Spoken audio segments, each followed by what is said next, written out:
Pagājušo nedēļu negatīvas noskaņas dominēja visas 3 Baltijas biržās, kur straujākais vērtības krītums bija vērojams tieši mūsu Nasdaq OMX Rīga indeksam. Tas nedēļas laika zaudēja 4,21%. Liels spiediens uz šo indeksa kritumu bija no Latvijas kuģniecības puses.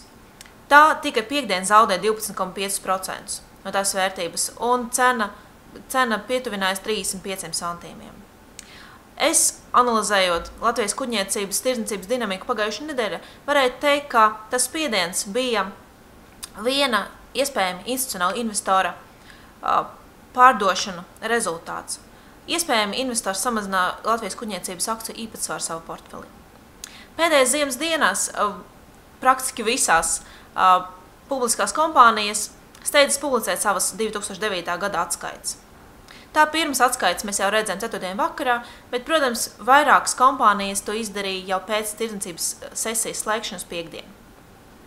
Piekdien savus rezultātus publicēja abi farmaceitisko vielu preparātu ražotāji Latvijā, tas ir Olenpharm un Grindeks. Grindekam ir vērojams visu radītāju pasliktinājums, savukārt Olenpharm 2009. Gads bija labākais tās pastāvēšanas vēsturē. Ir jāpiebilst, ka gan Grindekam, gan Olenpharmam 4. ceturksnis bija ļoti labs, un 4. ceturkšņa peļņa ir praktiski vienāda ar iepriekšējo 9 mēnešu rezultātu. Tā Grindeks 2009. Gada peļņa uzņēmuma samazinājās par 60%, bet apgrozījums par 15%. Absolūtajos ciparus tas bija 3,7 miljonu lati un 56 miljonu lati.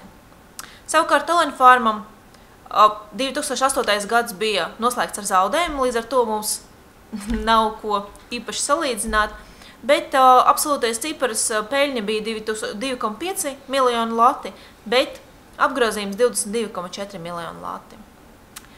Ir jāpiebilst, ka Olenpharm jau ne pirmo reizi lielās par saviem labiem rezultātiem vēl pirms pilnas atskaites publicēšanas. Tā 2. februāra nedēļa mēs redzējam publikāciju no Olenpharm puses par pārdošanas apjomu pieaugumu Krievijas reģionu, kas ir lielākais tās eksporta tirgus 2009. Gada.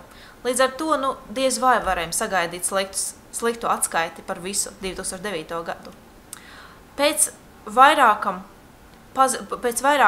publicētam atskaitam es sagaidu, ka šonedēļ tirdzniecība aktivizēsies.